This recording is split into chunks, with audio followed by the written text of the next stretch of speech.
Does she help with like the trauma of you losing your daughter? Yeah, she's helped me a real lot. Yeah. Tell us a little bit about that was just terrible. That was just a time of my life. I don't want to forget it, but I mean, like I told you, I started a story like this. Yeah, I told you I come from Blakely, didn't I? I was living in North Manchester, but when my granddad passed away and my brother died, I became homeless again. You get me? Because I was staying there. I just come out of prison, right? In 2017, I did 9 months for what was it called now? Theft, breach of trust it was. I got 9 months of the year's probation. I went strange ways, come back out. My brother died, my granddad died. I became homeless, so I went through the homeless system in South Manchester, through Manchester City Council at the Town Hall in Manchester. Went through all that, then I got a flat in Blakely, and then I moved from Blakely down to Woodhouse Park. I was getting regular contact with my daughter on the telephone, talking, sending each other letters and whatnot. And then we got talking on the phone, and she said, Dad, I want to come and live with you when I get out of care. Because what happened was my missus put her in care when she was 3. We had an argument one day, a massive big argument, right? She got drunk, she come round, started calling me names, Specky this, whatever, shut your mouth, and all this lot, right? So, we'd had an argument. So, for her to get back at me, drunk, what's she done? Phoned social services and told them to come and take a child, because she's a chronic alcoholic and she didn't want the child. She just basically abandoned her. And to take the child, don't want her. Yeah? To get back at me. And she brought 5 police officers, 2 social workers, to a family barbecue. She walked through the door, pissed out breath, and 2 social workers at the side of her. And she said, right, now, I've signed it away now, you go and get her back. Yeah, and I went through 56 court cases. There was no correspondence from my missus. We had to get separate solicitors. Her solicitor never even spoke to her, because she just gave up. She said, what child, I haven't got one. You know what I mean? So Jade started to resent her. When she grew up, she knew that I was there more for her than her mother was. She knew her mother used to lock her.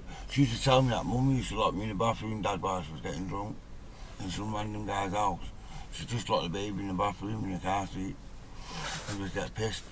You know what I mean? But can you imagine your daughter coming home at 2 years old and saying, I said, what you been doing, Mummy, all day? Mummy's been drinking dirty beer, Daddy.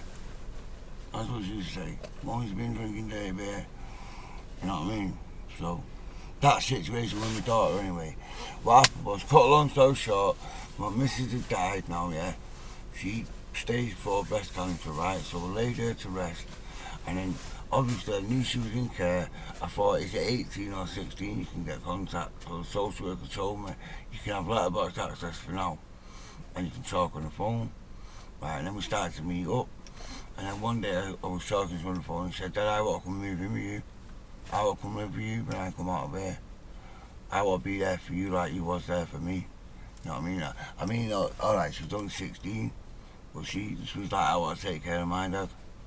Like my, you know what I mean, like that. And then basically I said, alright then, I'll move back to Wimshaw then. So I got a flat in Woodhouse Park, 2 bedroom, all boxed, kitted it out, the lot.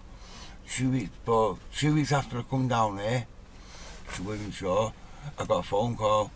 Is that Mr. Kemp? Is that Mr. David Kemp? I said, yeah, speaking. I said, this is Greater Manchester Police, mate. We need to tell you something. So I'm sending one of my officers around to speak to you. And she was a family liaison officer. She came around and told me, unfortunately, my daughter had died in a car crash on the way back from Alton Towers with an inexperienced driver who'd only had his driving licence for 3 months. And what happened was basically, he had his phone between his legs like that, yeah? He's driving the car, he's looked down, because his phone's gone beep, beep, beep, beep. He's looked down in the motorway, and he's wandered over into from the middle lane to lane 1. The wagon just hit him up the arse, span him sideways, and he's hit it again side on, and the car just rolled. Killed all 3 of them. Killed all three of them. My daughter, the driver, and a mate, dead. And then I find out when he did the autopsy, also find out, no. And he told me she was pregnant.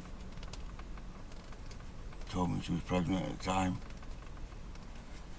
So that kind of, you know, one of them rip me heart out kind of thing. My legs basically just went from underneath me. I fell from the top of the stairs. You know the stairwell what I told you I had in my flat? Well, I fell from the top to the bottom and smashed my head off the back of the front door. When they told me, I basically collapsed down the stairs. My legs just went as if I didn't have any. And I just went face first downstairs. And I just laid at the bottom, yeah, just yelping.